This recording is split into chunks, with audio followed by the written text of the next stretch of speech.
ദിണ്ടിഗൽ തലപ്പാക്കട്ടി ബിരിയാണി എപ്പോഴും സെർവ് ചെയ്യുന്നത് ഇങ്ങനത്തെ ഒരു ചെറിയൊരു ബൗളിലാണ്.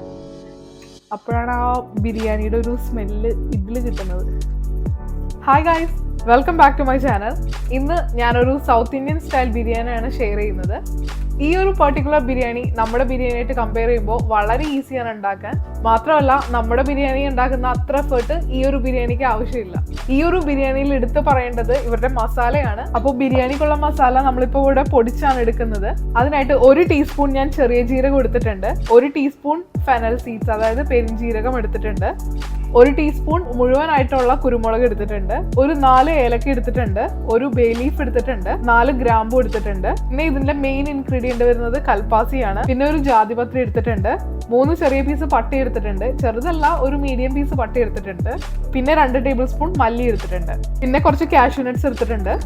അപ്പൊ ഈ ഒരു ബിരിയാണിയിലേക്ക് ഞാൻ 2 കപ്പ് റൈസ് ആണ് എടുത്തേക്കുന്നത്. അത് ഞാനൊരു അരമണിക്കൂർ സോക്ക് ചെയ്ത് വെച്ചിട്ടുണ്ട്. പിന്നെ ഞാനൊരു 10-12 കാഷ്യൂ നട്ട്സ് എടുത്തിട്ടുണ്ട്, പിന്നെ ഒരു ചെറിയ പീസ് ഇഞ്ചിയും ഒരു 4-5 പച്ചമുളകും എടുത്തിട്ടുണ്ട്. അതുപോലെ തന്നെ ഞാനൊരു 10-12 ഒരു മീഡിയം സൈസ് വെളുത്തുള്ളി എടുത്തിട്ടുണ്ട്, ഒരു 1/2 കപ്പ് ചെറിയുള്ളിയും എടുത്തിട്ടുണ്ട്. പിന്നെ നമുക്ക് ആവശ്യത്തിനായിട്ടുള്ള ഒരു പിടി പുതിനയിലയും മല്ലിയിലയും എടുത്തിട്ടുണ്ട്. ഇതിലേക്ക് ഞാൻ ഒരു 1.5 കിലോ ചിക്കൻ ബിരിയാണി കട്ടാണ് എടുത്തേക്കുന്നത്. നമുക്ക് ആദ്യം ഗ്രൈൻഡ് ചെയ്തെടുക്കാം. ഞാനിപ്പോൾ ചെറിയ മിക്സിയുടെ ജാർ എടുത്തിട്ടുണ്ട്. ഇതിപ്പോൾ പൊടിച്ചെടുക്കുമ്പോൾ നല്ല ഫൈനായിട്ട് അരയണ്ട, ജസ്റ്റ് ഇങ്ങനെ ചെറിയ തരിതരിപ്പ് വേണം. ബേ ലീഫ് ഒന്ന് ജസ്റ്റ് കീറി ഇട്ടിട്ട് കൊടുക്കാം. അപ്പോൾ ഇതിൻ്റെ കൂട്ടത്തിൽ ഞാൻ കാഷ്യൂ നട്ട് ഇട്ട് കൊടുക്കുന്നുണ്ട്. ഇനി നമുക്ക് അരച്ചെടുക്കാം, അരച്ചല്ല പൊടിച്ചെടുക്കാം. അപ്പോൾ നേരത്തെ പറഞ്ഞ പോലെ ഫൈനായിട്ട് പൊടിക്കരുത്, ഒരു ചെറിയൊരു തരിതരിപ്പോട് കൂടി വേണം പൊടിച്ചെടുക്കാൻ.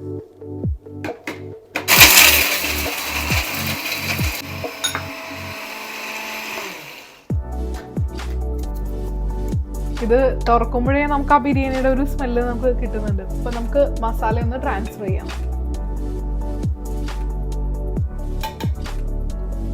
ഇതിലേക്ക് നമുക്ക് ചെറിയുള്ളി, വെളുത്തുള്ളി, ഇഞ്ചി, പച്ചമുളകൊക്കെ ഒന്ന് അരച്ചെടുക്കാം. അതിനായി ആദ്യം ചെറിയുള്ളി ഇട്ട് കൊടുക്കാം,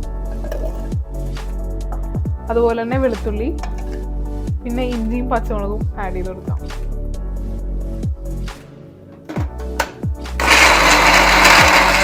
അപ്പോൾ അത് അരച്ചെടുത്തിട്ടുണ്ട്, നല്ല പേസ്റ്റ് പോലെ അരച്ചെടുത്തിട്ടുണ്ട്.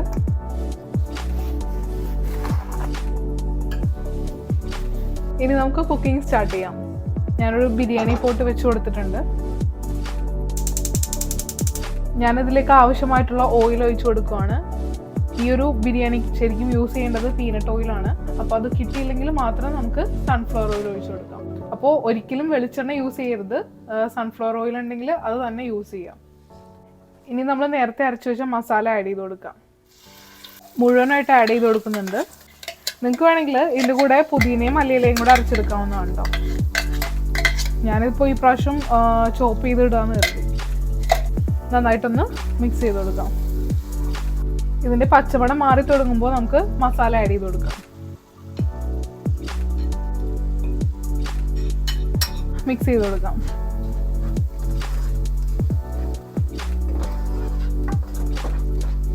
എണ്ണയൊന്ന് ചെറുതായിട്ട് തെളിഞ്ഞ് വന്ന വരെ ഒന്ന് മിക്സ് ചെയ്ത് കൊടുക്കാം. അപ്പോഴേക്കും ആ പച്ചമണമൊക്കെ ഒന്ന് മാറിക്കിട്ടും. ഇനി നമുക്ക് ബിരിയാണിക്ക് ആവശ്യമായിട്ടുള്ള ഉപ്പ് ആഡ് ചെയ്ത് കൊടുക്കാം. ചിലർ ഇതിൽ തക്കാളിയും കൂടെ ആഡ് ചെയ്യുന്നത് കണ്ടിട്ടുണ്ട്. തക്കാളി ഇഷ്ടമുള്ളവർ ഈ ടൈമിൽ തക്കാളിയും ആഡ് ചെയ്ത് കൊടുക്കാം കേട്ടോ.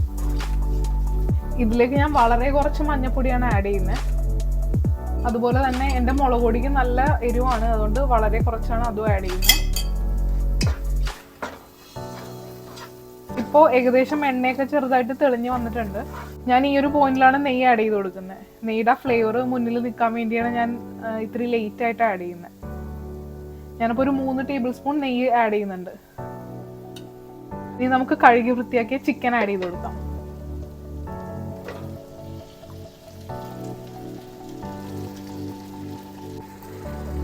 ഇനി ഇത് നല്ല രീതിയിലൊന്ന് മിക്സ് ചെയ്തെടുക്കാം. ഇപ്പം വെള്ളമൊന്നും ഒഴിക്കരുത്. ഇനി നമുക്ക് മല്ലിയിലയും പുതിനയിലേക്ക് ഒന്ന് ക്ലീൻ ചെയ്തെടുക്കാം. ഞാനിപ്പോൾ വാഷ് ചെയ്തതാണ്. ഒന്ന് ഡ്രൈ ചെയ്തിട്ട് നമുക്കൊന്ന് എല്ലാം അടർത്തിയിട്ട് ചെറുതായിട്ട് അരിഞ്ഞെടുക്കാം. വെള്ളമൊക്കെ പോയിട്ടുണ്ട്. പുതിനയിലയുടെ ഞാൻ സ്റ്റെം എടുക്കുന്നില്ല, ഇല മാത്രം എടുക്കുന്നുള്ളൂ. മല്ലിയില പിന്നെ നോർമലി എടുക്കുന്ന പോലെ തന്നെ. ഇതിൻ്റെ അകത്ത് തന്നെ ക്ലീൻ ചെയ്യാനാണ് സുഖം, ഇതിൻ്റെ അകത്ത് തന്നെ ഇടാമല്ലോ. എന്നിട്ട് നമുക്ക് ചെറുതായിട്ടൊന്ന് ചോപ്പ് ചെയ്തെടുക്കാം. ചില പുതിനയുടെ സ്റ്റെമ്മ് കയ്പ്പ് വരും, അതുകൊണ്ടാണ് ഞാൻ സ്റ്റെം ഒഴിവാക്കുന്നത്. സ്റ്റെം എടുക്കുന്നവരുണ്ട്. അപ്പോൾ ഞാൻ ഇതെല്ലാം സ്റ്റെമ്മൊക്കെ അടർത്തി എടുത്തിട്ട് കാണാം. അപ്പം ഞാൻ നേരത്തെ പറഞ്ഞ പോലെ ഈ മല്ലിയിലയും പുതിനയിലയും ആ വെളുത്തുള്ളിയും ഉള്ളിയൊക്കെ ഇട്ട് അരച്ച ആ ഒരു മിക്സിലോട്ട് അരച്ചെടുത്താലും കുഴപ്പമില്ല. അങ്ങനെ ചെയ്താൽ കുറച്ചും കൂടെ ഈസിയാണ്. ഇതുപോലെ ഇനി രണ്ടാമത് കഷ്ടപ്പെടാൻ നിൽക്കണ്ട. അപ്പോൾ അതിൽ കൂടെ തന്നെ ഇതും അരഞ്ഞങ്ങട് കിട്ടും. ഇതെല്ലാം ക്ലീൻ ചെയ്തെടുത്തിട്ടുണ്ട്. ഇനി നമുക്ക് ഫൈനായിട്ടൊന്ന് ചോപ്പ് ചെയ്തെടുക്കാം. ചെറിയ ചെറിയ പീസസ് ആയിട്ടാണ് ചോപ്പ് ചെയ്യേണ്ടത്. എത്രത്തോളം ചെറുതാക്കാൻ പറ്റുമോ അത്രത്തോളം ചെറുതാക്കുക കേട്ടോ.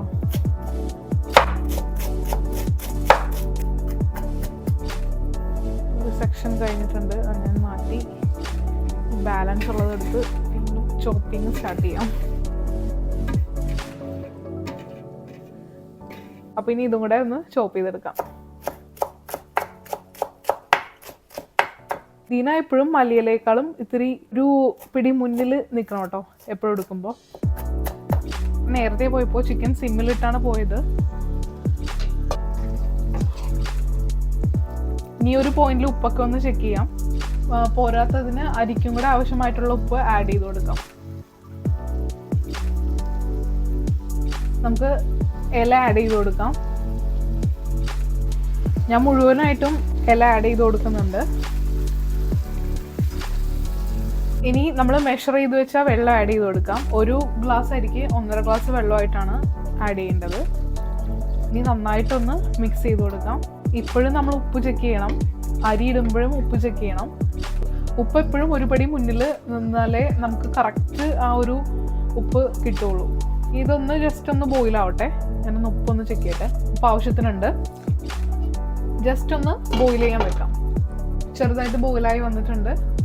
നമുക്കിനി റൈസ് ആഡ് ചെയ്ത് കൊടുക്കാം. ഞാൻ 2 കപ്സ് റൈസാണ് എടുത്തേക്കുന്നത്. ഇനി നമുക്ക് നന്നായിട്ടൊന്ന് മിക്സ് ചെയ്തിട്ട് ഫൈനലായിട്ടൊന്ന് സോൾട്ട് ചെക്ക് ചെയ്യാം. അപ്പോൾ എനിക്ക് ആവശ്യമായിട്ടുള്ള സോൾട്ട് ഇതിലുണ്ട്. ഇനി കവർ ചെയ്ത് ഒരു 20 മിനിറ്റ്സ് കുക്ക് ചെയ്തെടുക്കാം. ബിരിയാണി കുക്കാവുന്ന ആ ടൈമിൽ നമുക്ക് റൈത്ത ഉണ്ടാക്കിയെടുക്കാം, ഓനിയൻ റൈത്ത.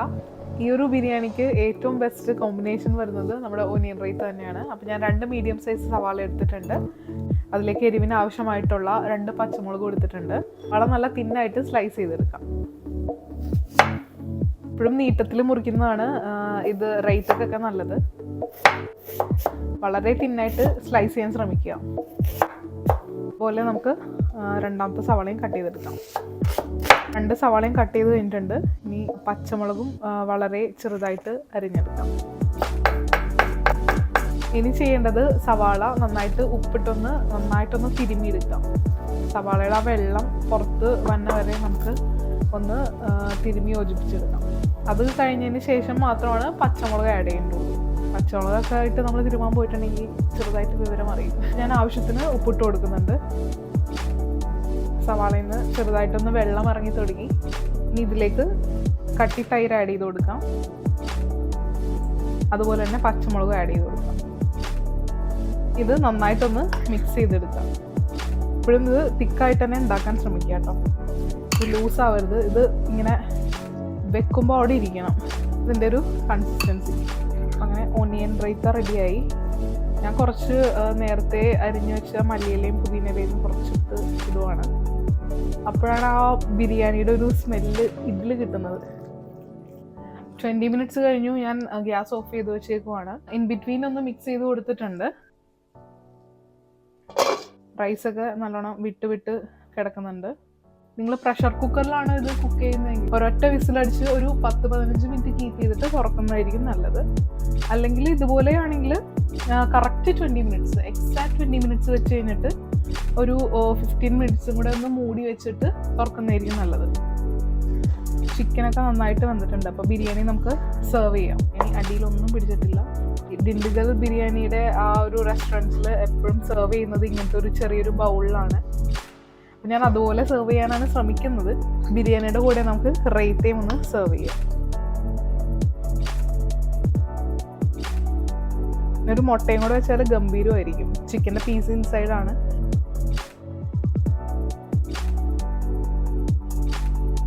അപ്പോൾ നമ്മുടെ ഡിണ്ടിഗൽ തലപ്പാക്കട്ടി ബിരിയാണി ഇവിടെ റെഡിയാണ്. ഇത് എൻ്റെ ബിരിയാണി സീരീസിലെ ഫസ്റ്റ് റെസിപ്പിയാണ്. ഇനി ഇതുപോലെ ഡിഫറെൻ്റ് ആയിട്ടുള്ള ബിരിയാണീസിൻ്റെ വീഡിയോസ് വരുന്നതായിരിക്കും. നിങ്ങൾക്ക് എന്തെങ്കിലും ബിരിയാണി സജഷൻ ഉണ്ടെങ്കിൽ കമൻസിൽ ഇട്ടോളൂ. ഞാനത് നോക്കിയിട്ട് നമ്മൾ കമ്മിങ് വീഡിയോസിൽ ആ ബിരിയാണികൾ ഉൾപ്പെടുത്തുന്നതായിരിക്കും. അപ്പോൾ ഇന്നത്തെ വീഡിയോ എല്ലാവർക്കും ഇഷ്ടപ്പെട്ടെന്ന് വിചാരിക്കുന്നു. വളരെ ഈസി ആയിട്ടും സിമ്പിളായിട്ടും തയ്യാറാക്കാൻ പറ്റുന്ന ഡിണ്ടിഗൽ തലപ്പാക്കട്ടി ബിരിയാണി എല്ലാവരും ട്രൈ ചെയ്യുമെന്ന് വിചാരിക്കുന്നു. സോ പുതിയൊരു റെസിപ്പിയായിട്ട് മറ്റൊരു വീഡിയോയിൽ കാണാം. Till then bye.